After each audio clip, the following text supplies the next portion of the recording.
and welcome to Staff Picks, the podcast for movie nerds by movie nerds. As always, I'm Mario Lanza. This is where we talk about the movies that perhaps need a little more love in the world. My movie today, this is going to be a special treat for me because I will say that out of the first 8 episodes of Staff Picks, this is my personal favorite movie we've talked about. I have so been looking forward to this. We're going to be talking about the Sam Raimi Western from 1995 called The Quick and the Dead. And before we get too far into it, let me introduce my co-host here. This is a fan of the show, a fan of movies in general, and as in particular this movie, I mentioned a while back on my Facebook page that I was going to do a podcast about The Quick and the Dead.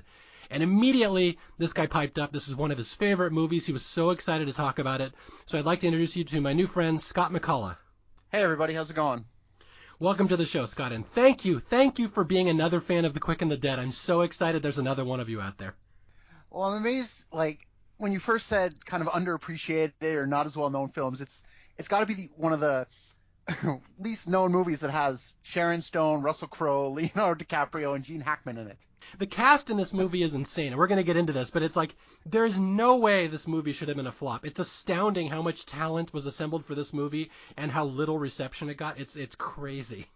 Yeah, not only just the cast, but some of the behind-the-scenes people who did the music, the director Sam Raimi. It's unbelievable. Let's just dive right into this because again, I have been looking forward to this movie all week, and there's just a couple things that I love about this movie above all else. But the one thing that I just have to get off the top of I mentioned it right off the top of my head here is this is one of the rare movies that can actually get me to tear up. Like, it actually makes me emotional at the end. I'm just going to say this right at the top of the podcast. I was watching The Quick and the Dead. I was preparing for this podcast in the Dallas airport last week. I had a 4-hour layover. And I'm sitting there watching it, and I'm tearing up at the end of this movie because the whole Sharon Stone thing with her dad is so touching. And people are walking by looking at me crying in the airport. And I'm they're like, oh, his girlfriend must have dumped him or something, or he missed his plane, or he got fired. And I'm like, no, I'm just sitting here watching The Quick and the Dead. Yeah, that'd be kind of awkward in an airport to see that, but it's worth. I mean, yeah, it's emotional with Sharon Stone's character and what she goes through with her dad, but yeah, we'll get into it. Okay, now to lead people up to this, we're going to give a little history of The Quick and the Dead. This is it's a Western from 1995 starring Sharon Stone, which right off the bat you can probably figure out why it flopped, because on paper that does not sound like an appealing movie. Scott, would you go see on paper, sight unseen, a Western starring Sharon Stone? No, not maybe if you put the Gene Hackman first, maybe. Yeah. A Western starring Gene Hackman, no one's ever seen one of those, but yeah, it's a different take. And again, that's one of the big things about this movie is that Sharon Stone had just come off Basic Instinct. I think she did Silver. I always get the name of that movie wrong. Yeah, I think Sliver. Yeah. So she was the hottest thing in Hollywood, this big female star, huge draw, and she basically got to pick any script and produce it, executive produce it, star in it. She was a big deal, and she picked this. Was a script from a guy named Simon Moore. It's about a female gunfighter comes to the Old West, and it's a really cool script. But the fact nobody knows about it because nobody would give us a Western starring Sharon Stone a chance. So we'll talk about that in a second, but yeah, so that's always the big problem with this movie is that people think of it as a Sharon Stone Western, when in reality it's a Sam Raimi Western, and that's what I really want to beat into people's heads here. Yeah, it's when you say she got to pick she saw Army of Darkness apparently, which Raimi had done a couple years before this, and it's kind of weird to say somebody was so impressed by Army of Darkness they had to have this guy direct their movie, but that's what she wanted, and yeah, she got it. So. Yeah, and that's the thing that people don't know. Sam Raimi did the Army of Darkness movie, but he also did The Evil Dead. That's what most people know him. He did The Evil Dead 1, Evil Dead 2, Army of Darkness, a couple others. This was his first big mainstream movie. And Sharon Stone, basically, again, because she had executive control, she got to pick any director she wanted. She's like, I like the guy who made Army of Darkness because he's quirky and this movie's quirky. And again, the studio said, are you really sure you want that guy helming your Western movie? He doesn't really do Westerns. But they did. And again, I absolutely love everything Sam Raimi does in this movie. But yeah, it's all because Sharon Stone just took a hard line. And it's not the only thing she took a hard line on. She also had a big hand in the casting. Yeah, she got Russell Crowe. She saw, if memory serves correctly, Romper Stomper, which is an Australian movie he did. and she loved him in that. And this is Russell Crowe's first big American movie, so she got that, and saw, I think Gilbert Grape was before this as well. Mm-hmm. So she got Leo DiCaprio, and she pretty much got carte blanche on everything. And again, let me just reiterate that he's kind of underselling this, that Sharon Stone had 100% control over this movie because she was such a big deal. She pulls Sam Raimi out of nowhere, out of Evil Dead, of all places. Then she's like, there's this Australian guy, Russell Crowe, and the studio's like, well, he's not really a big draw. And she's like, this guy's going to be a huge star. Like, I'm not making this movie without Russell Crowe in it. And then the third one is the one that always astounds me, is that Leo DiCaprio. And this is what people don't know about this movie, is that Sharon Stone not only made a hard line on Leo DiCaprio, said, you cast this guy in the movie or I'm walking. She literally paid his salary out of her own pocket just to make sure he was in the movie.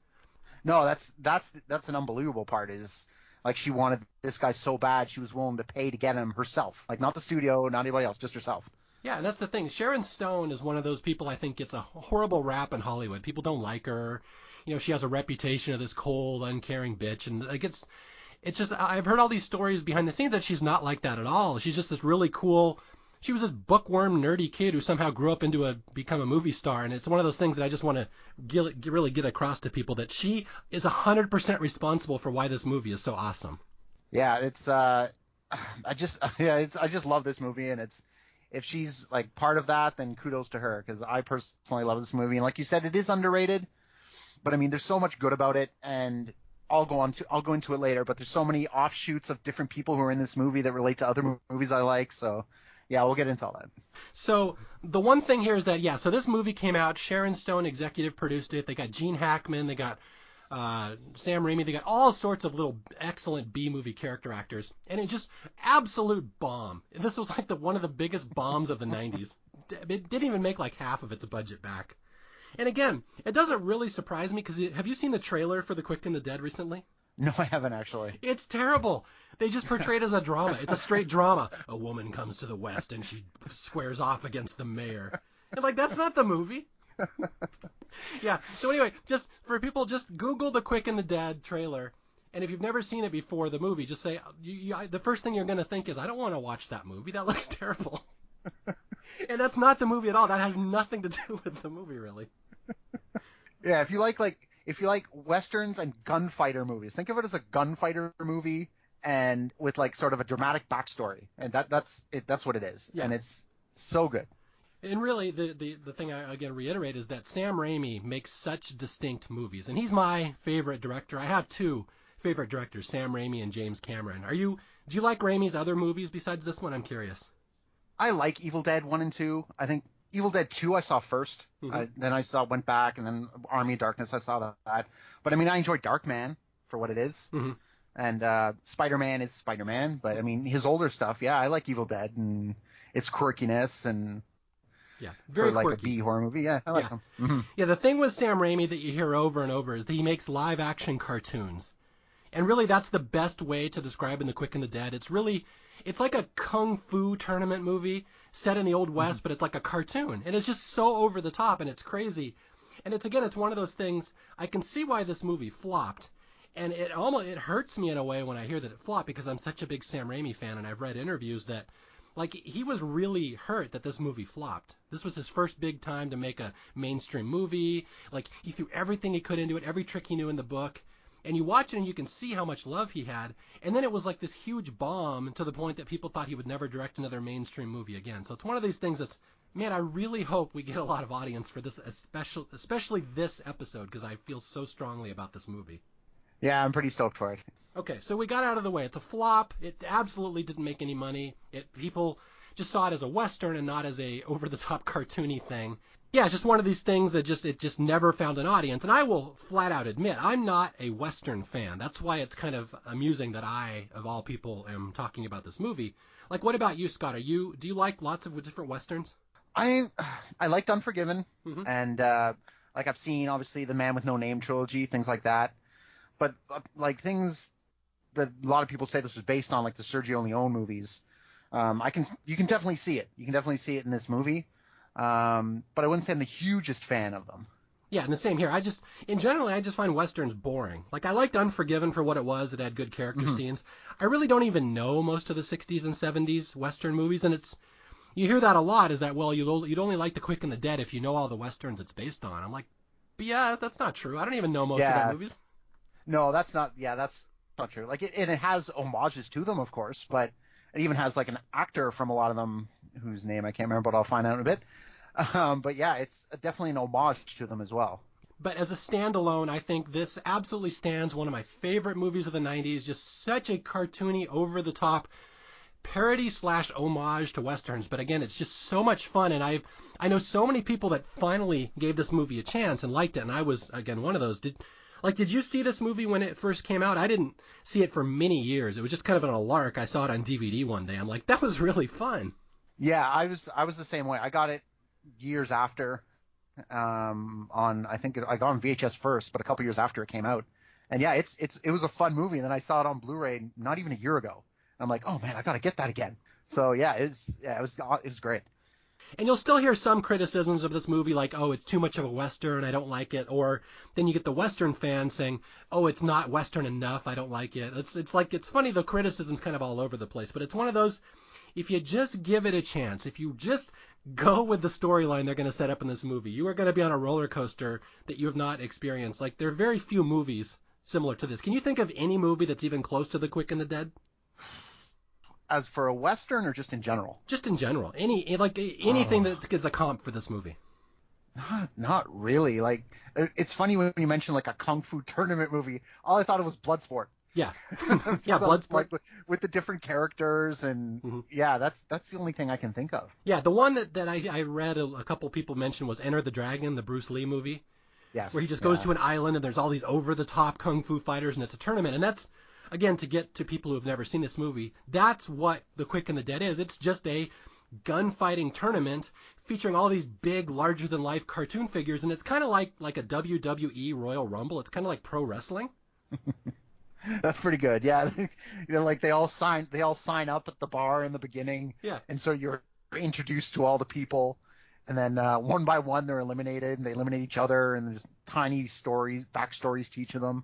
And that's the thing, the Sharon Stone subplot isn't even like the biggest part of the movie. There's so much other stuff going on in this movie, and again, it's just, and we'll get into who's your favorite character? There's, just to get to our audience who's never seen this movie, it's just every gunfighter's popping up and they're shot from like a low angle so they look larger than life. It's like how they used to shoot Andre the Giant in the WWE promos and stuff. Like, so yeah, there's like Spotted Horse. He's a Native American. He can't be killed by a bullet. Then you have like Gene Hackman plays Herod, the mayor of the town. He's like, he doesn't know the meaning of the word fear. Like, who is your favorite out of all these over-the-top guys? Oh, but well, because I like the actor so much, Ace Hanlon, who's played by Lance Henriksen. Yeah. Who's kind of like this like showman gun guy who does all these gun tricks, and then he's shown to be a fraud by Gene Hackman later on in the movie. And I love Ace Hanlon. Yeah, who was that? There's a famous cowboy that traveled around the world doing his trick shooting competition. Do you know who that Ace Hanlon's based on? It's not Buffalo Bill, is it? It might be. Or Wild Bill Hickok, maybe? Yeah, there may be some Western fan who's going to write in and yell at us and say we're wrong. But yeah. Probably. Yeah, so explain to people who Lance Henriksen is, because he's a very well-known actor in a certain niche. Yeah, so I would guess James Cameron fans would definitely know who he is. He was in the first Terminator. His big one was Aliens, where he played the cyborg Bishop. And he's done a whole bunch of different things. I'm a big fan of his TV show that he did called Millennium, where he played like a sort of a psychic FBI agent. But he's a very famous character actor. Yeah, and he shows up here as Ace Hanlon, this guy who travels around from town to town doing trick shots. He's like the biggest legend in the Old West, and he's like, again, just one of the many colorful characters in this tournament. Yeah, there's just so many of them. Like Ace Hanlon is one. There's a sort of he turns out to be a gun for hire, but Keith David, who's another amazing character actor, plays sort of this. Pretty much the town hires him to kill the mayor. In this gun tournament, and he's just great just from the first line when he signs up, and the bartender who's putting his name up, he says Sergeant Cantrell. He's like, how do you spell that? He just sits there, smokes his pipe, he says correctly. Yeah, great, so good. Yeah, I don't know if anybody reads Bill Simmons. He's a pop culture columnist, and I've read him for years, and he used to have a column. He had actors, he used to call them that guys. Actors, you didn't necessarily know their names, you just recognized them from movies. And this movie's like a That Guy Hall of Fame. It's got Lance Henriksen there. You got Keith David, who you just mentioned. For people who don't know, Keith David was in There's Something About Mary. He plays Mary's stepdad. Is it The Beans of the Frank? And he's an alien, or not alien, The Thing. He's the guy at the end with John Carpenter, or with Kurt Russell. So he's one of these guys that just floats around for years. He was in They Live with Roddy Piper, I think. So you got Keith David, Lance Henriksen. You got a bunch of old Western actors like Pat Hingle. He's the Droopy Dog guy, right? He's this old character actor who kind of looks like Droopy Dog. Yeah. Yes. Yeah. And then we got Tobin Bell in here, shows up as a gunfighter, who a lot of people would know as Jigsaw from the Saw movies. Yeah. He plays a gunfighter. And you won't even recognize him. I didn't even know that was him until I read the credits. He's in there too. And yep. Okay, even more character. Again, we have Gene Hackman we've already mentioned. We got Leo DiCaprio, Russell Crowe, all these that guy actors. And then you got Roberts Blossom, one of my all-time favorite that guy actors, who you might know as the Shovel Slayer from Home Alone. He shows up in here. He's also the guy that sold Arnie the car in Christine. Christine, yes. Yeah. And then we got Gary Sinise, of all people, shows up as Sharon Stone's dad. Yeah, he's in the movie for 5 minutes maybe? Yeah. And it's wow, that's Gary Sinise. What is he doing here? It's like Sam Raimi had this embarrassment of riches dumped on him for this movie, and it's one of these things. A lot of these people became way bigger stars later, or were bigger stars in other movies. And it's just so much fun to watch all these random actors pop up in this movie that are all big deals elsewhere. Yeah, and it's weird, going back after you have seen a whole bunch of different movies, you go back and watch this, and even the Swedish champion. He's LaFours from Mallrats. Like what? And again, just to reiterate that this is a live-action cartoon, Sam Raimi movies are not really meant to be taken seriously. He's one of these things. He's like a fan of the Three Stooges. He loves slapstick. He just loves goofy things, and that's one of the things I love about this movie. Is like you mentioned, the Swedish champion in this gunfighting tournament. There's the Swedish champion Gutzon. Why is the Swedish champion walking around the Old West? How the hell did he get over there? How did he find out about this tournament in the Old West? Yeah. Telegram. So that's the premise of this movie, that all these gunfighters from around the world have shown up in this little no-name town, that they apparently run this tournament every year. Apparently this is like a yearly thing. Yeah. So you got Leo DiCaprio in there as John Herod's son, the kid who's like this famous Wild West bandit who just wants the respect of his father. Man, I'm even leaving some out. Who am I forgetting? I know there's other gunfighters I'm kind of forgetting here.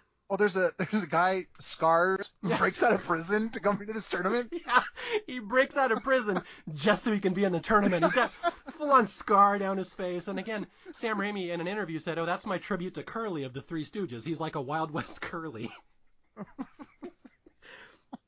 And then there's Court. I'm not even mentioning one of the major characters, Court, who's Russell Crowe, who's like, he used to be the scariest gunfighter killer around, but then he killed a priest during a mission once, and it turned him good, so he's like trying to atone for that. He's become a man of God. He's nonviolent, and he's been forced into this tournament by Herod. It's like this, so over the top. And the best part, so Gene Hackman plays John Herod. He's sort of they call him, I guess he's the mayor. Yeah. But he kind of strong arms the entire town. And it's the entire town, when I say that, so they look down the street of the town, and there's like 5 buildings on each side, and that's the town. Yeah. The town is basically the saloon and then a whorehouse. So John Herod, the king of the land. Oh, and then the town, so his son, I don't know if it's strictly a gun shop, but he sells guns in this town. So John Herod goes to buy a gun for Court later on in the film, and the kid goes, "Oh, there's lots of places to buy a gun in this town." It's not the saloon. It's not a monopoly. There's plenty of choices for your gun purchase. Yeah, and that's, again, when I hear people, I to this day I still see criticism of this movie. They're like, well, it doesn't take itself seriously. It's not serious enough. Like, it's not supposed to. No. It's so much fun. Okay. So again, here's the tournament. All these people coming into town, and then the star of the movie, Sharon Stone, she shows up, and again, the casual sexism of the Old West is displayed very prominently in the movie, where they never even know her name. They just call her the lady. The lady. Nobody gives a crap what her name is. And like when she shows up, like the brothel owner's like beckoning her over, and even the saloon owner's like, yeah, whores stay next door. Like there's no concept that a woman would just show up in this town and not be a whore. Yeah. So Sharon Stone shows up, and again, she's got this agenda. Like she's here for a mission. She's in this gunfighting tournament, and again, it's played for laughs, but it gets deadly serious as the movie goes along. They have this really effective way of revealing her backstory through flashbacks, which I really appreciate. And that's one thing that always jumps out at me, how they kind of sneak the sentimentality of this movie in there along the way. Yeah, and they do it slowly too. Like they show her as a girl, and they show Herod abducting her father, who was the marshal, I guess, of this town. Mm-hmm. And sort of this, so they slowly reveal it until like the end reveal of her killing her father. And so it's quite emotional when that happens. And admittedly, I will say Sharon Stone is not the best actress. Like, she's not really the reason you watch this movie. And again, it's so sad that it was marketed around her being the star of the movie. But you watch it, and she's trying to kind of do a Clint Eastwood impression, I think. She does everything in monotone and just one or two words when she gives answers. But just, again, if you don't like Sharon Stone, don't let that turn you off, because she's not that big a part of the movie, really. It's almost like the characters as a whole are the movie. It's mostly Mr. Gutzen, the Swedish champion. Mostly his story. He sailed on a boat. I did enjoy the gun loading training montage. Yeah. When they're all loading their guns, and it's like an 80s montage. Oh, so good. Yeah. And again, anybody who's seen The Evil Dead, you know the way Sam Raimi does action scenes and montages with these crazy camera angles where he's spinning in on stuff and zooming in and out and like messing with the foreground and background just to create a weird perception. And he does it all sorts of times in this movie. And I always refer to it as someone gave Sam some sugar. Like Sam goes on a spaz attack, all of a sudden he starts zooming in and zooming out for no reason. Okay, so yeah.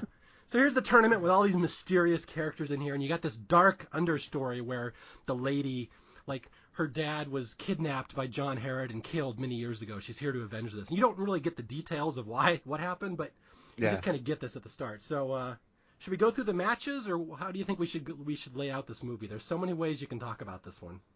Yeah, I mean, you can go through some of the major ones, I guess. Okay, yeah, again, I hate to spoil this movie for you, but like I just want to talk about it because it's so much fun. All right, so the first match is the Kid, who is Leo DiCaprio, against the Swedish champion Gutzen, just fresh out of Stockholm. Yeah, okay. Before we even get to the first match, again, it's just like a kung fu tournament. It's just like a WWE Royal Rumble. All these shots are just the gunfighters walking around town, eyeing each other and stuff. It's so crazy and over the top. And again, everyone has an agenda. Everyone's here for a different reason. Some just want the money. Some just want to kill somebody. There's this guy, Dog Kelly, played by Tobin Bell, who's just there because he wants to kill Ellen, the lady, because she stole his gold claim. Like, everybody's got a different agenda. And then Dog Kelly, I think that was the very beginning of the movie when she chains him up to a wagon. Yeah. And then he shows up in the town with the wagon wheel on his leg. Yeah, she chained him to a wagon, and next time you see him in town with a wagon still chained to his leg, he just happened to break off the wheel. And again, this is Jigsaw from Saw. Unrecognizable. Okay, yeah, so we get the first, I'm just going through my notes here.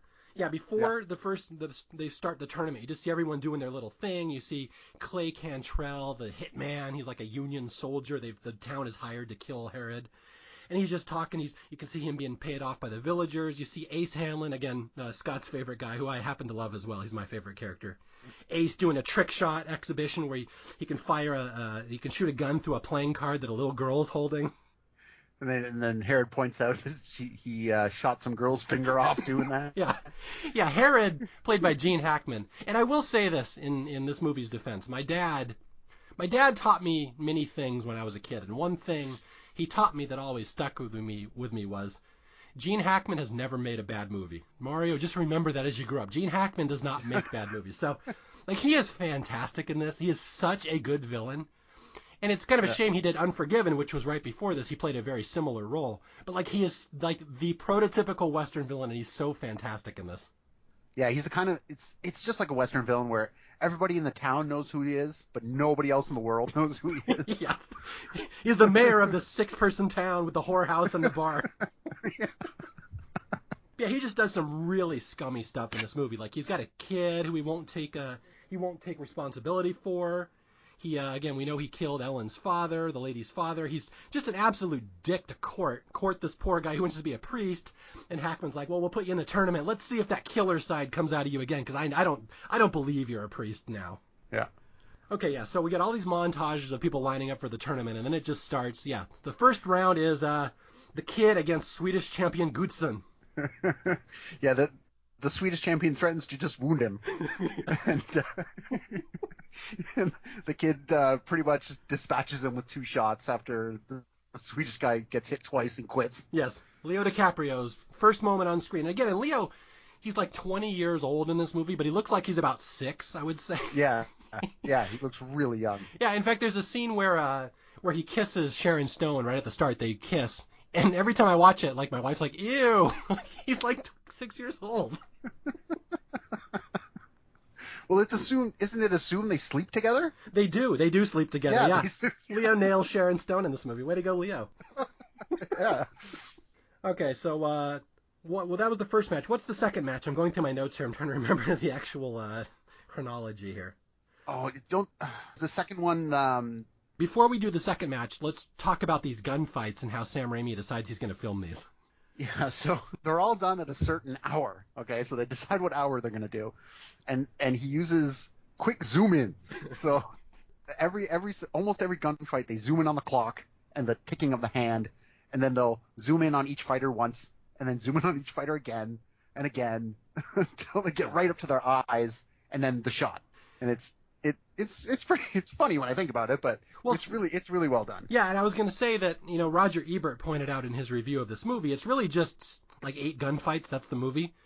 So they have to find a way to create drama between basically the same scene done over and over again. And Sam Raimi, to his credit, tries to make them all different. And every one is from a different angle or different zoom cuts. And again, there's no way to describe this if you've never seen it other than Sam Raimi, someone just gave him some sugar and he had a spaz attack.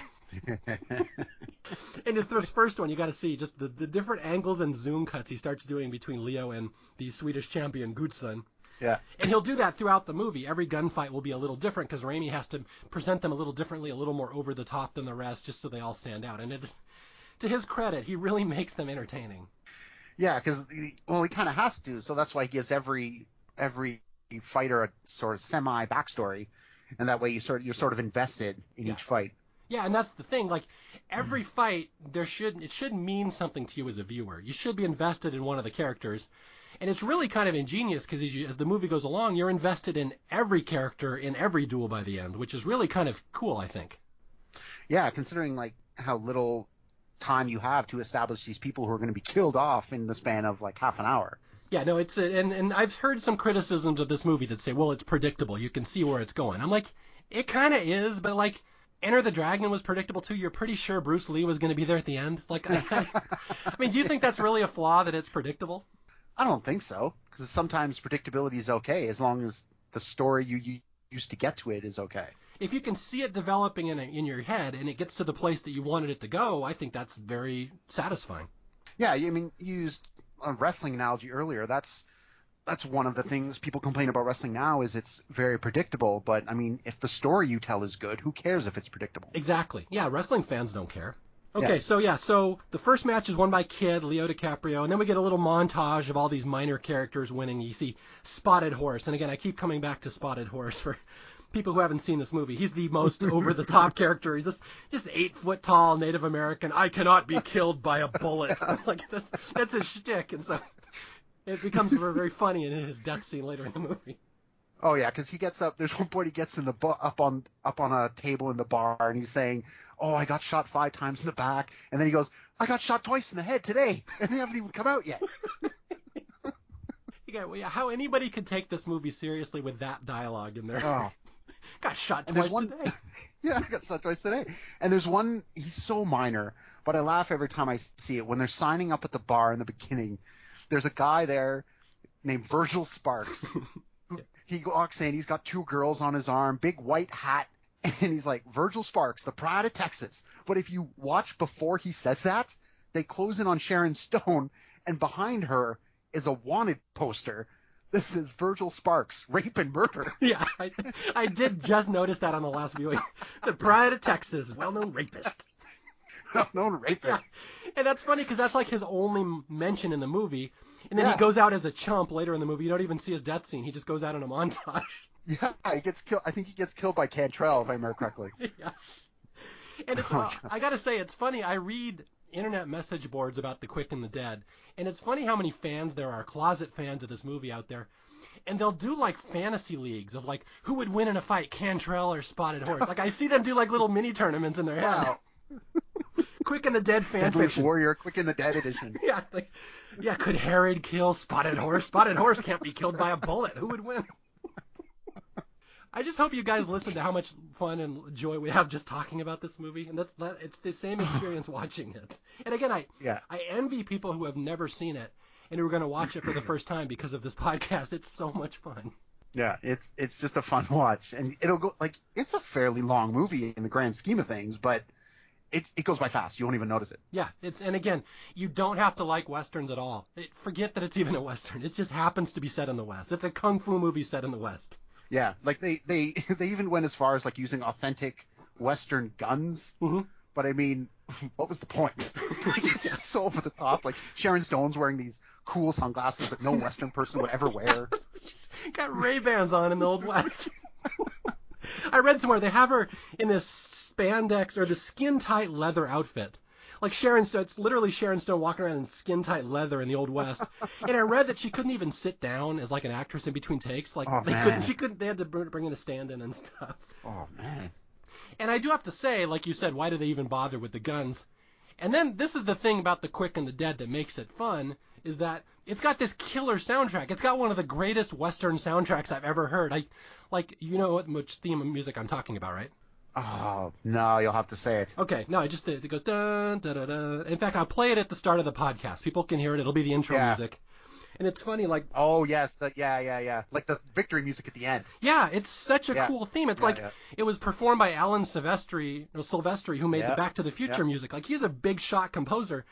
And this movie has just a killer, authentic Western soundtrack. Like, it's right up there with some of the spaghetti Western themes, to the point that, like, when I play the video game Roller Coaster Tycoon and you get to do the different themed areas of your park, whenever I'm going to do a Western theme, I always put the Quick and the Dead music in there. It's, like, indisputable. It has to go. That's not negotiable. Yeah, now that you say that, yeah, it's really good. Okay, so now we get to the round two. We've got a bunch of montages. Now we get to the second major character. This is Court. This is really the lead character of this movie. This is Russell Crowe playing this fallen gunfighter who's now a priest. He's a man of God, and he refuses to kill anybody. He will not raise his gun in anger. And he's set into this tournament against this guy, Foy, who's just kind of a jerk, and like his kids hate the priest. Remember, they're just like throwing garbage at him and stuff. Don't they go? They did like so.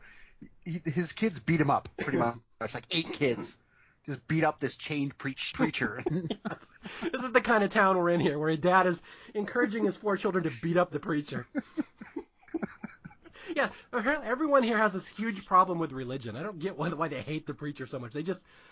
Court will just be abused to no end in this whole movie. They just pound him, beat on him, they'll break his hand, and he won't fight back. And that's the thing.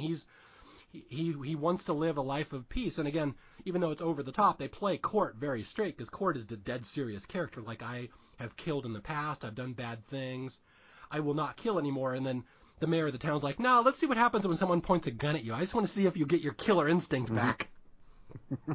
And this is the point where he gets the gun, right? Yeah, this is a fantastic his son's gun shop. So Herod takes Court to the gun shop and says to his son, okay, I want a gun, not any good gun, just any old piece of junk you got lying around. And the son gives him the gun with 1 bullet, because Herod, Gene Hackman's character, is scared that he might take a shot at him or something. Yeah, he'll shoot his way. Anybody else pick up a gun and shoot him. Yeah, he'll shoot his way out of town. Yeah, he'll shoot his way out of town. And so he gets the 1 bullet and proceeds to go fight Foy. And it's a great scene because, again, Russell Crowe has vowed, I will never shoot a gun, I will never kill anybody again. And it's, you can just see him in the gun shop when when he's looking at the gun he's going to be forced to use in the tournament, he's like pacing back and forth in the gun shop like an alcoholic in a bar, like because he used to do this for a living. He was a murderer, and you can just see in Russell Crowe's eyes like he's kind of, I don't want to go off the wagon, I don't want to fall off the wagon, I'm not going to kill again. So it's a big dramatic moment if he's actually going to raise a gun in anger, or if he's just going to be gunned down by this no-name Foy guy. Spoiler alert, he survives. Yeah, he survives. At the last minute, Court reaches down and shoots and kills this guy, and he's shocked. He's like, I can't believe I just raised a gun in anger. And like, Gene Hackman's back there applauding him, like, yeah, welcome back, killer, welcome back. Yeah. He's like, how does it feel? So, in this, there's a couple scenes here between Sharon Stone and Russell Crowe where she's trying to get his backstory, and he's like, well, you know, I'm a priest now, but I wasn't always a priest. At one point, you couldn't tell me apart from John Herod. I was as bad as he was, maybe even worse.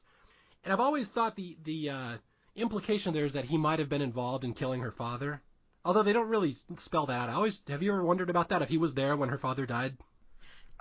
I think they would have showed it. Like, I never thought about it, so I watched it a couple times. Mm-hmm. But yeah, they never show it, so it never really clicked with me. Yeah. That he might have done it, but that is sort of implied. Yeah, and this is where we get some of these really deep emotional moments in this movie where Ellen is disgusted, the lady is disgusted that Court could have been a killer once, and then we get this subplot, and this is one I always kind of forget about here, with the little girl in the bar, and Ellen kind of sees what's going on. Do you remember this? What scene I'm talking about? Yeah, for people who don't know, there's this subplot where the owner of the inn has a little 12-year-old girl, and she's being groomed to be a prostitute. Like this creepy brothel owner is like sleeping with her and flirting with her and trying to get her to join his whorehouse. And like Ellen is absolutely incensed that someone would do this to a little girl, and so she kind of takes the little girl under her wing, and it will come into play later, but people tend to forget about that subplot. It's kind of dark. Yeah. So Eugene is the name of the owner, and earlier on he offers this little girl a necklace, and it's really creepy, and it kind of comes to a head later on.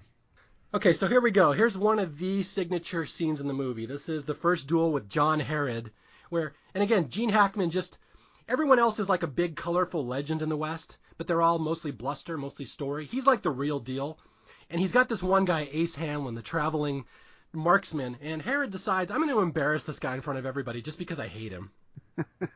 Yeah, so he asks Ace about, I guess it was a gunfight years ago, and he said, Ace Hanlon goes, well, it's a shame you weren't there to see it. And Gene Hackman calls him out. He says, oh, I was there because I was the one who killed the Terrence brothers. And then cue the awesome music and the close-ups, and Gene Hackman proceeds to just kind of pick him apart, takes out one hand, dares him to fight with the left. He shoots that hand too, and then the great shot right in the head with the slow motion just blowback of Lance Henriksen with all the hair flying backwards. Yeah, it's a scene you can see on YouTube.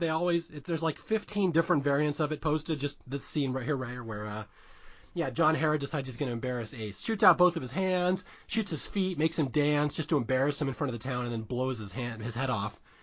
And there's a great Gene Hackman line. Again, he's got so many little dick lines in this movie. And this is one where Ace Hanlon's like, well, I can shoot with both my right and left hand. And so like the first round of the shot, Gene Hackman shoots the gun out of his right hand and blows his right hand off. And then Hackman lights a cigar and's like, how about that left hand, Ace? Yeah. He takes out the left hand too. Yeah. For Lance Henriksen is just there, no hands, and he just gets blown away after that. Yeah, bag of hot air, as he says. Yeah, and there's this great moment where every time someone famous dies in this gunfight, all the kids will run and loot his body. Like, there's no respect for the dead in this town. They all want Ace Hanlon's clothes. Yeah, the guy. Yeah, so the whole town runs and loots. Like, they take like his boots and his belt, and the guy Scars who broke out of prison goes to grab his jacket. Yeah. Take the Amigos' clothes. Okay, so we've got a couple of tournaments here, and again, Sharon Stone, the lady, hasn't even fought yet. And this is where we get her first fight against Dog Kelly, the guy who last we saw had a wagon wheel still chained to his leg. Yeah. So they fight in the first round, and there's this whole big thing where, Ellen's in town for vengeance. She's back there. Why she's here, but she's never actually killed anybody before. So it's this thing: can she actually shoot a man when she has to? And so this is the big shot, and then Raimi does a bunch of little spazzy sugar jump cuts here where he goes in and out between Ellen and Kelly. And there's a great moment I even wrote in my notes here that right before, like, they're standing there and you wait for the clock to click, like, at a certain hour before they can draw their guns. And, like, Raimi really ramps up the tension in this scene where he holds on silence for, like, almost a full minute leading up to that gun draw. It's really cool. I enjoy some of them, like, in some of the gunfights he does it. So they'll have one click of the hand, and he'll cut away to different people in the town, and just random people you'll never see again. Yeah. So they cut to, like, John Herod's bodyguard and, like, the Undertaker. I forgot about that. Yeah, the random zoom-ins on the extras in the town. Here's the owner of the restaurant. Let's see what he thinks. The doctor guy. He just looks so concerned. They close it up on him. And I should point out that Sharon Stone wins her duel, but it's not entirely of her own volition. People tend to forget that Court tips her off, Russell Crowe. As she's going up for her first match, he kind of has sympathy for her, this woman in this gun tournament. And he says, there's a click before the clock strikes. Wait, you can hear it, and it gives you a little advantage in that first round. So that's kind of why she does well in the start of the tournament. Yeah, and they cut to her killing Kelly, and she's almost like she's just, like a deep breath. She kisses the kid, and yeah, so... Okay, so the first round is over. All the major characters have advanced, of course, and we've got lots of random zoom-ins to extras in the town to see what they thought about it. And now we get to the second round, and this is where Gene Hackman is intrigued by this woman in his gunfight, that he's never seen a woman gunfighter before. And again, I guess we should talk about that a little bit, that it's kind of it kind of throws this movie off a little bit, and I think that's one thing that people tend to have a problem with it, like that a woman gunfighter, like that would never happen. But, like, it's really interesting having her in there because now Herod kind of has a crush on her. And we have a dinner scene here, which you would never have in any other gunfight movie because we actually have romantic rivals here, which it kind of adds a whole new dimension to this movie. Yeah, she has to travel from her upscale hotel establishment right across the street to Gene Hackman's house. Yeah, Herod invites her over for dinner, and she shows up in, like, a full party dress. And I don't know how she had a party dress with her in her little saddlebag. Yeah. And you Hafner there at the house in his smoking jacket. But this really is one of the best dramatic scenes in the movie. This is where you have the two lead actors actually have a dramatic scene where they're sitting at a dinner table. Gene Hackman's having dinner with Sharon Stone. And again, she's in town to kill him. That's the only reason she's here, because this guy killed her father when she was a little girl. So she has a little gun. She's pointing it under the table as they're having a conversation. And it's just a really neat scene where, through sheer force of intimidation, he basically intimidates her not to shoot him because he's so terrifying. Because he basically, what's his story, that he's never known fear in his life or something like that? Yeah, he's never known fear, and he likes the adrenaline of it. And pretty much, yeah, she has like a small little knuckle duster pistol on her leg, and they keep cutting back to it, and that she sort of goes for it, but then she sort of stops. And it turns out she ends up not being able to do it out of fear. Yeah. Although, do you remember his story? I had forgotten about this until my Dallas airport viewing the other day. Remember his story of what his father did to him, why he's such a cold-blooded son of a bitch? Oh, I don't remember that. Okay, yeah, for people, this is I forget about this scene too, where he talks about why he is the way he is, why he's such a stone-cold killer, is that when he was a kid, his dad was crazy. And his dad one day took a gun and played Russian roulette with all the members of his family, with his mom and him and his dad. And so he'd had guns put to his head and clicked by a crazy person before. And his dad ended up blowing his own brains out. But that's why Gene Hackman just doesn't fear death anymore, because he's faced death. He's had that gun pointed at his head before. Mm-hmm. So anyway, yeah. So Ellen bails. She can't kill him. She just doesn't have it in her to kill a human being. Her first gunfight, she beat Dog Kelly, but she only wounded him. She didn't kill him. So that's the thing with Ellen. Can she actually kill somebody when the push comes to shove? And at this point, she can't. Gene Hackman has called her bluff and stared her down. So that's where we are as we go into the second part of the movie here. Yeah, and is this where she leaves town, like maybe 100 meters out of town to go to Boot Hill? No, not yet. She's got to kill somebody first. She's got to kill the whore master first. Oh, that's right. Yes. So the whore master, he comes down the stairs, and they pretty much intimate that he raped this little girl. Mm-hmm. And she just can't take it anymore, and she says, "Oh, you son of a bitch, I'll challenge you right now." And they proceed to go out in the pouring rain, and not even a gunfight, they're just firing away. Yeah, there's not really any art to it. It's just Sharon Stone being so furious that this guy is having sex with a little girl that she just blows him away. And then she like shoots him in the balls. Like it's a pretty harsh scene. I'd kind of forgotten how harsh this one was. Yeah, she shoots his dick off pretty much. Yeah. And he begs for mercy, and John Herod steps out of his house saying, "Oh, finish him off. This fight is not over." And so she eventually kills him out of self-defense, but Sharon Stone, the lady, has done her first kill out of self-defense, but she has now crossed a line that she didn't know she could cross, and she feels horrible. So she's going to basically leave town at this point. Like, she can't do this. This is too much for her. She's here to kill this Herod guy, but it's too much. So she leaves, and it's a really beautiful shot where she opens the barn door and she kind of rides off. It's really kind of pretty. You know which one I'm talking about? Yeah, when she leaves town, eventually to go try to find her father's grave. Mm-hmm. Okay, but we're skipping over a couple fights here. There's some important fights coming up here. We'll go to the grave scene in a second. Okay, so round 2, we only have 8 fighters left. Again, this was a 16-man tournament, just like the NCAAs. It works out when you have a 16-man bracket. It works out very even. So John Herod in this first round embarrassed Ace Hanlon, the showman, and now he's going to embarrass the hired gun who has been brought into town to kill him. It's Clay Cantrell, and this is another scene you'll see posted on YouTube all over the place. A very famous showdown here. Yeah, and he has Cantrell over for like afternoon tea or something, mm-hmm. where they explain Clay Cantrell's backstory and how he's a traveling shootist, and pretty much the town hired him to kill John Herod. Yeah, he basically says, they always hire someone to come in and kill me. I couldn't tell who it was. I thought it was Ace Hanlon this year. Again, intimating that this gun tournament happens every year, and it follows the same basic pattern every year.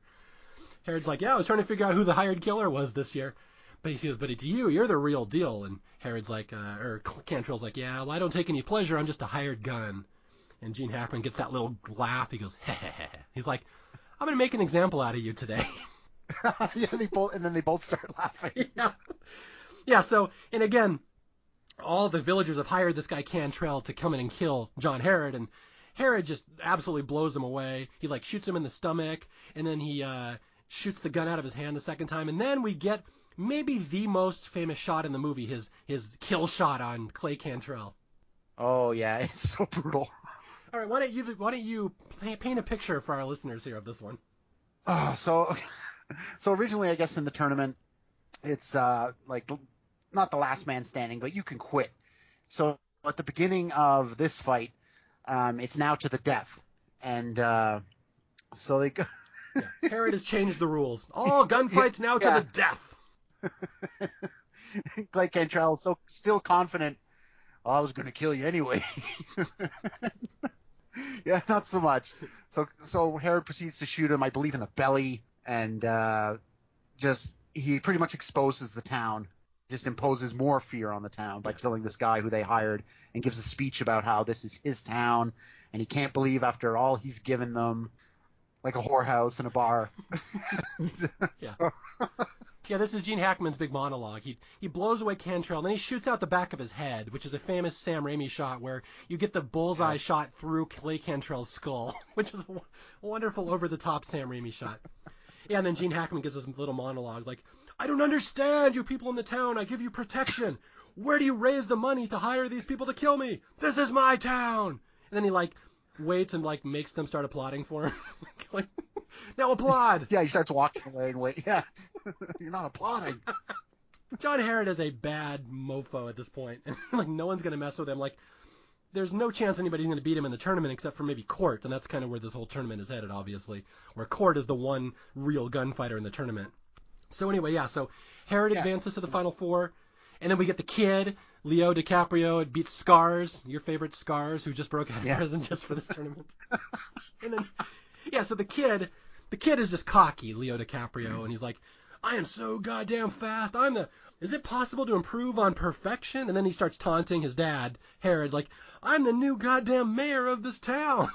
Yes. Yeah, he just looks over at his dad, and dad looks unimpressed. Yeah, Hackman forever unimpressed with his delinquent son. But the son, I think he's married at this point. He is. He married the girl. I don't know. I don't want to call her a whore.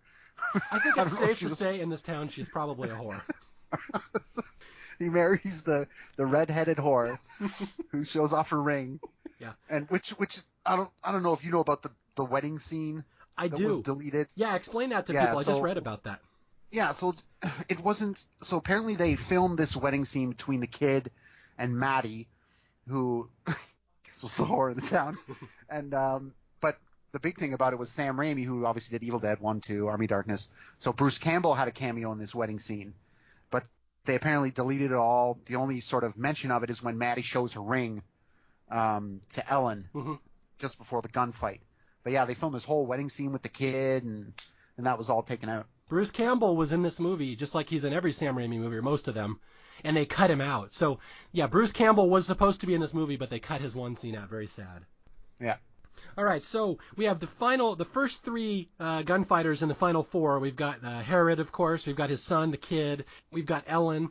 And now we get my personal favorite gunfight in the movie, where Court faces off against Spotted Horse, who cannot be killed by a bullet. So again, you get this big 8-foot tall Indian who can't be killed by a bullet, and he's up against Court, who's Russell Crowe, this like the greatest gunfighter in the Old West history.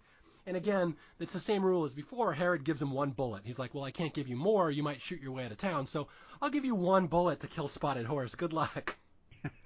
So he goes on to shoot Spotted Horse once. Spotted Horse goes down, and he proceeds to get back up. Yeah, this is just, again, such an over-the-top scene. He can't be killed by a bullet, so you shoot this guy like Jason Voorhees, and then Spotted Horse rises up again. And like Court's like, I only have one bullet. And Herod's like, sorry, that's all you get. Those were the rules. And so Court is frantically looking around for another bullet because he's trying to kill this unkillable Indian, and like Spotted Horse is shooting at him, and Court keeps ducking the bullets and stuff. And finally, there's this little blind boy. He's like he operates some kind of little supplies cart, and Court's asking him for a bullet, and the blind kid throws him a bullet in the air, and you get this little Sam Raimi shot, like the bullet cam. You see it spinning in the air, and then Court catches it, shoots Spotted Horse. The second time, Spotted Horse goes down, and then there's this big relief, like, oh, finally. And then Spotted Horse gets up again. He starts rising. Spotted Horse cannot be killed by, and then and he just goes down like it's Hulk Hogan rising up after he's getting beat up. He pulls a Hulk Hogan, and then he finally collapses. It's like Spotted Horse he cannot be killed by a bullet. He can be killed by 2 bullets, though. 2 bullets. Yeah, he raises his arm for the 3rd time, and everybody in town goes, his arm just collapses. So we have our final 4. We have the kid, we have his dad, Herod, we have Court, and we have Ellen. And this is where we have the scene you were talking about, where now all of a sudden they're going to start revealing the story of why the lady's back in the town. What exactly happened to her father and why she's so pissed at John Herod. And she goes to her grave of her father, who used to be the marshal of this town, Gary Sinise. And so, yeah, here we go. I'll let you explain this one, where he kind of fills her in on what happened. She meets the doctor there, the old doctor, Roberts Blossom. Yeah, so the old doctor recognizes her and says he recognizes her and explains that John Herod had her father's body burned, and that it's in an unmarked grave, and that it's not where she's looking. And she explains that she had the chance to kill John, and that she couldn't do it. She was afraid. And then the doctor explains, like, it's a good town. They're good people. They're just cowards. Yeah. They need someone good. Go back. They need someone strong to inspire them to stand up to Herod.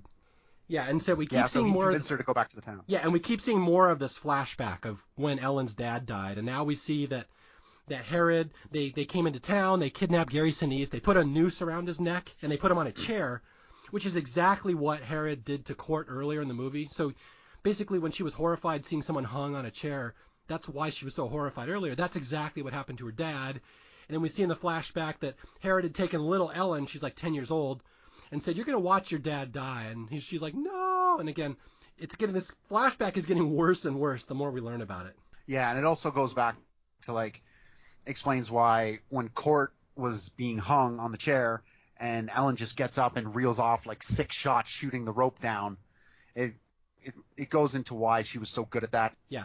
There's a lot of implication here. You kind of have to think about it, why she's so good at a shot.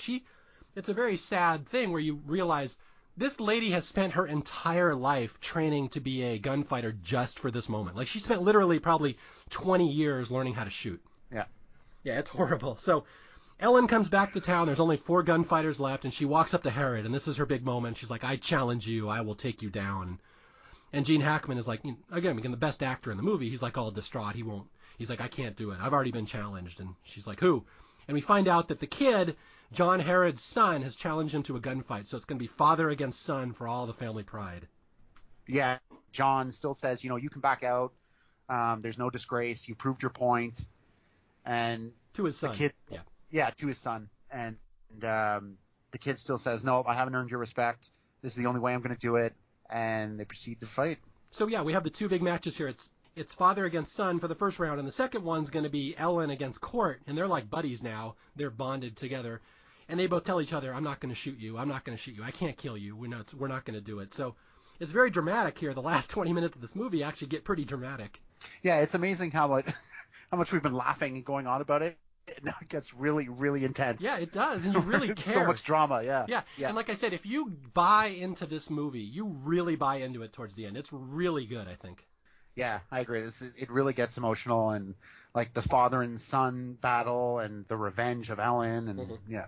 And the full flashback. That's what made me tear up in the airport when you finally see the flashback. Yeah. Okay, so here we go. This is one of the other, again, I keep saying the best scene in the movie. This one's got to be up there as well, the kid against his dad. And it opens, this is where for the first time in the movie, you hear the entire theme music, the entire suite of The Quick and the Dead, where the kid basically is walking through town. He's a big shot. He's going to go square off against his father. He's going to earn his respect. And it's just sad because you know what's going to happen. There's no way this kid isn't going to die at the hands of his father. And it's just a horrible scene. Yeah. Well, yeah, Leo's all cocky. He's showing off his new wife. He blows her a kiss. And, like, the whole town is behind him. And he gets up there, and he gives a big speech. Leo has a big speech where, the old man, he used to be the fastest man in the Old West, but he's been getting a little slow lately, and I think I can beat him this time. And he's like, the only reason he's invincible is because everybody in this town thinks he's invincible. Yeah, and they pretty much do, they each get a shot off. John's shot hits the kid right in the gut, and the kid gets a shot off, and he nicks John in the ear. He shoots his father in the ear, but not enough to kill him. So Herod goes down, but the kid has been mortally wounded in the stomach. And then, so the kid goes down, and Ellen runs to his side, and he asks, did I hit him? Did I kill him? And so, oh yeah, you hit him, and I can't remember the line when Gene Hackman walks up. Yeah. He says, doesn't he say something like, it was never proven that he was my son? He's such a dick. This is such a great villain dick moment that Gene Hackman has just killed his own kid. Leo dies, in the middle of town square with all of his adoring fans around him, and he's crying, and Hackman walks up and's like, it was never proven he was my son. Moving on. Next. And Ellen's like glaring at him. You just shot your son. And Herod's like, he left me no choice. I tried to get out of it. It was his fault. Which technically is true, in Herod's defense. Yeah. All right, so we have Herod in the finals, again, as he is in the finals every year. And I should mention that we forgot to mention that in every fight where Herod's involved, he's got these goons, his hit squad, up on the roofs pointing rifles at the opponent. So even if someone beats Herod, they're going to get killed anyway. So it's like completely stacked in Herod's favor. All right, so now we have Lady against Court. This is Russell Crowe against Sharon Stone. And it's funny because, like, in this movie, you always say it's predictable. You can predict who the major characters are going to be at the end. This is one when I was watching for the first time, I'm like, how are they going to get out of this? Because both of these characters should survive. So it's kind of ingenious how they do it here. Yeah, you definitely, there's no way Court would beat Ellen. But that's the way, if you don't know the ending, Court pretty much beats Ellen. You think Court is going to take a dive for her. As I'm watching it the first time, I'm like, well, he's not going to raise his pistol. She's going to kill him. She's going to kill the priest in her name of revenge, and she's going to turn into this cold-blooded murderer. But that's not what happens, and I hate to spoil it a little, but I guess we kind of have to. Then yeah, all along the way, Ellen has befriended this little blind kid who runs a supply cart, and he gives her a little thing of red ink so she can fake that she's been shot. And then the doctor of the town, who has known her since a little girl, is in cahoots with it as well. Basically, it's this big tense scene where neither one of them will draw their gun, and then Court finally draws the gun. Ellen pretends to be hit, and everyone sells it around her because they're in with it, that they sell that she's been killed. Yeah, and the doctor was in on it, so he pronounces her dead. He's all tearing up, and yep. And that's the thing, is that a lot of people, I actually didn't remember this until I watched it, is that the doctor is very important to this pulling off the fake dead body scene because he won't let the kids loot her body. She's the only person who doesn't get looted after she gets killed.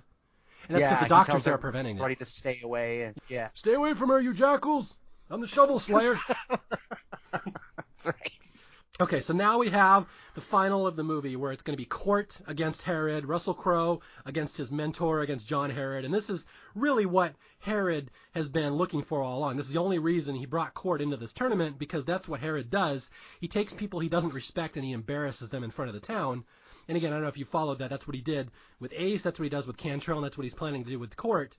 And at no point has Herod even considered that Ellen is his biggest threat here. He thinks that Court is, and now we get the big smashing finale here.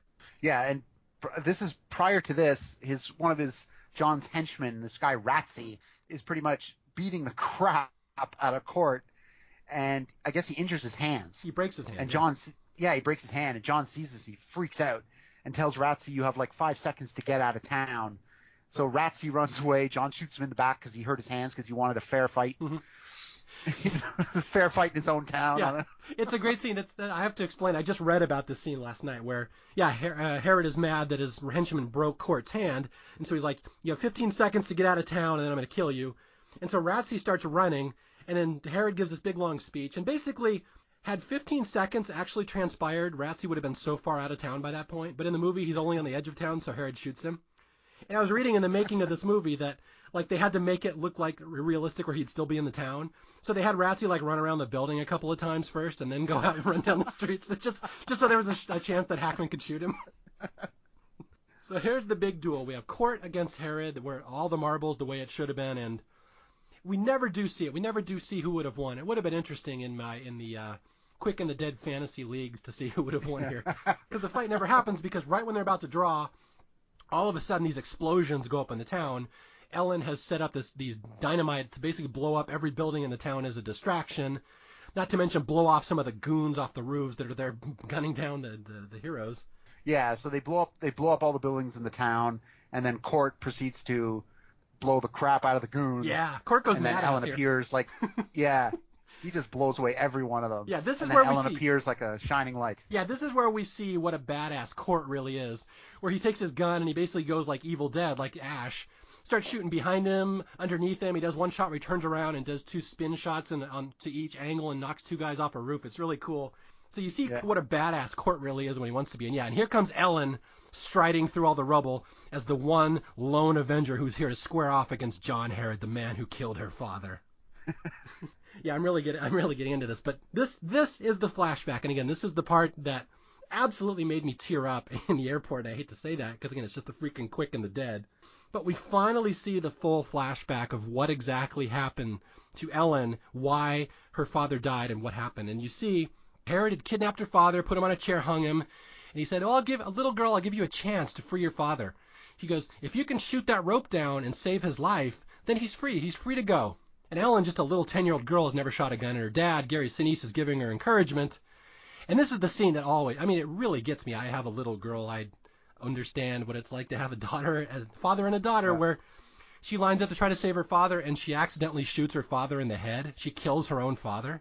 Yeah. It's like, oh my God, that's a dark scene to have in this movie. Yeah. And there's John Herod after she does it, just like the biggest smirk and says, that'll do. That'll do. Oh man, what a jerk. It was never proven you were his daughter. Yeah. No big deal. So Ellen, because she didn't know how to shoot a gun, accidentally shot her own father. She's had to live with that for 20 years. She's been out in the desert, presumably, just firing guns at things, waiting for this moment where she could get back at the man who made her kill her father. And this is where we learn all this. And Gene Hackman still doesn't know who she is. Who are you? Who is this lady in my town? Like, you're just that piece of ass I invited over for dinner. Like, who are you? And she flicks her father's badge, the marshal badge, over and lands at Gene Hackman's feet in a total Sam Raimi shot where it's like an up angle from the sand straight up at Gene Hackman, and he sees the badge and he finally gets why she is, and he's like, oh crap. Yeah, and by all rights she shouldn't win the gunfight. John Herod is a trained killer, she's not, but she kind of, it's the thing with, as Leo said earlier, the kid, like, it's all in your mind. Whoever is the fastest is the one who thinks they're the fastest, and he's like, there's no way, you can't beat me, you're not faster. And she's like, today I am, yeah.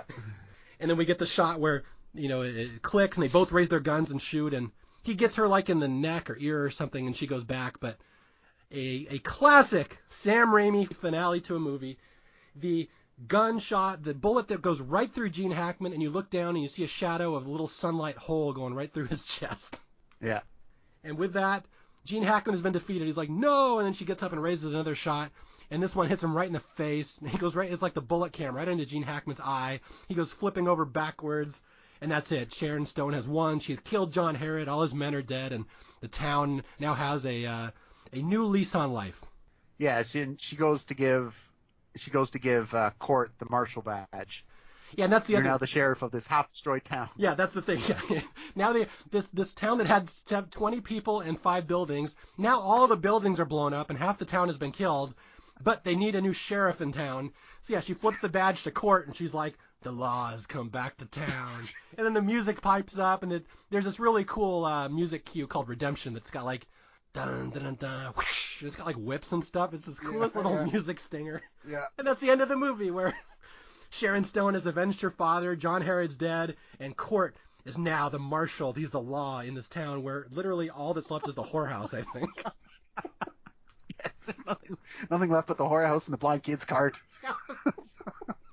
That blind kid's going to clean up. He's going to be like Amazon.com. Like, he now owns everything in the town. Well, the funny part is at the beginning of the movie, his cart gets knocked over. Like, what person in this town is going to help that blind kid?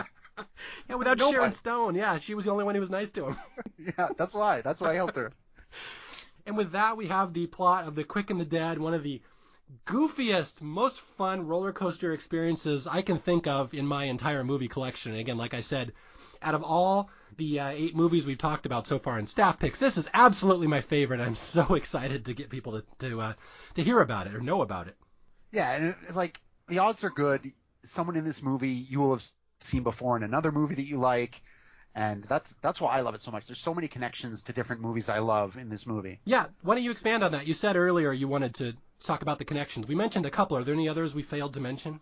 Yeah, I mean, so there's Lance Henriksen, Keith David, Tobin Bell. It goes all the way to like, because I love Stephen King movies, and one of a guy who directed a lot of Stephen King movies, TV series, Mick Garris.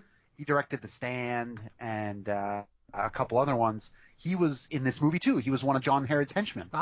And I knew Gary Sinise from The Stand, and it's just goes so many places. It's just one of those movies. It's unfathomable what a flop it was, considering how good it is, how much talent is in there, and just how much love and just energy Sam Raimi put into it. It's just, I watch this movie every time and I love it. I've never not loved this movie. And it's just, again, it was a flop to the point that it almost made Sam Raimi reconsider if he wanted to be a director. That's the thing. He almost never got to do Spider-Man because this movie hurt him so bad that it flopped. Yeah, like what is it on Rotten Tomatoes? Like 50% or something like that? Yeah. And that hurts you. I don't never understand that. Yeah, that hurts you. Again, this movie's it's just fun. I don't get, again, I've often described this movie as if you could sum up my personality and mindset in a movie, it's this movie. Like this, there's no better Mario movie out there because this is absolutely what I want to see in every movie. It's so goofy and corny, yet it's got good acting, it's got a killer soundtrack, and then it's like dramatic and emotional as hell at the end, and you're not ready for it because you're not expecting to get invested so much. Yeah, it's such a fun, just kind of fun action movie, and then it gets all serious at the end. And I think a lot of it suffered from like Unforgiven. I think Unforgiven hurt this movie a lot. Because you think this is going to be Unforgiven, and it's clearly not. Exactly. Yeah, exactly.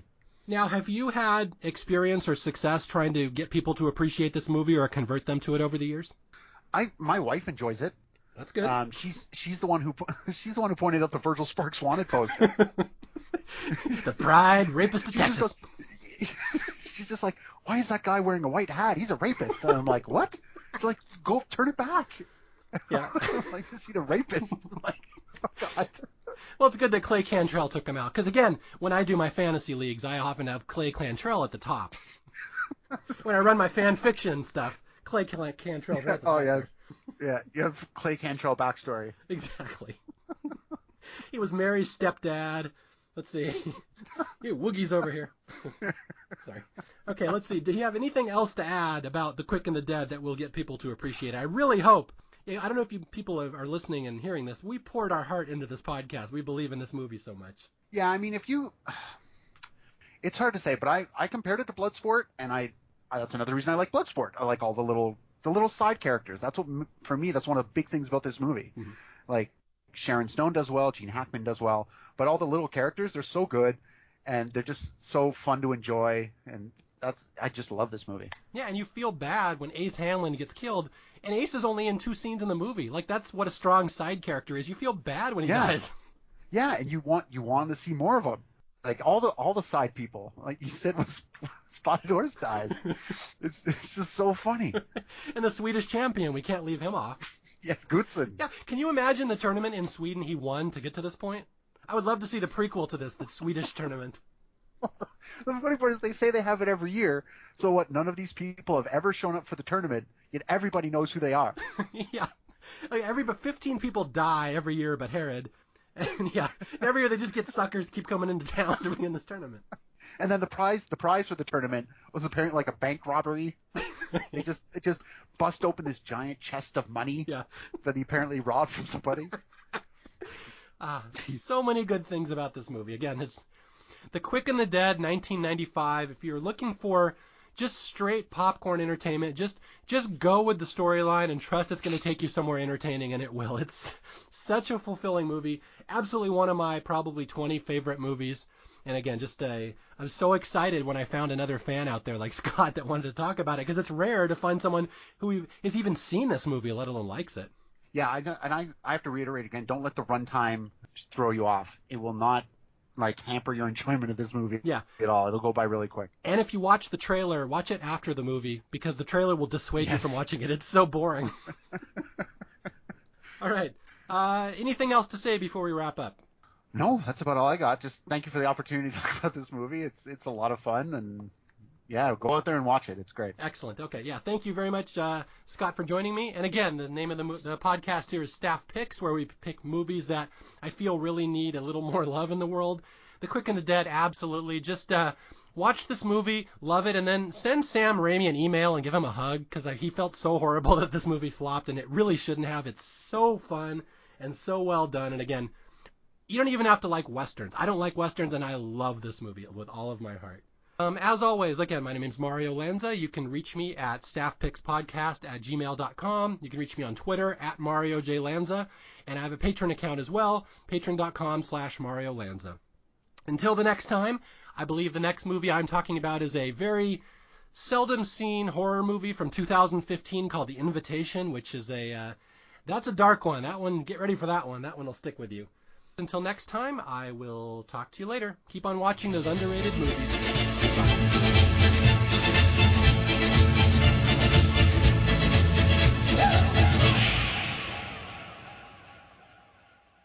Spotted Horse cannot be killed by a bullet.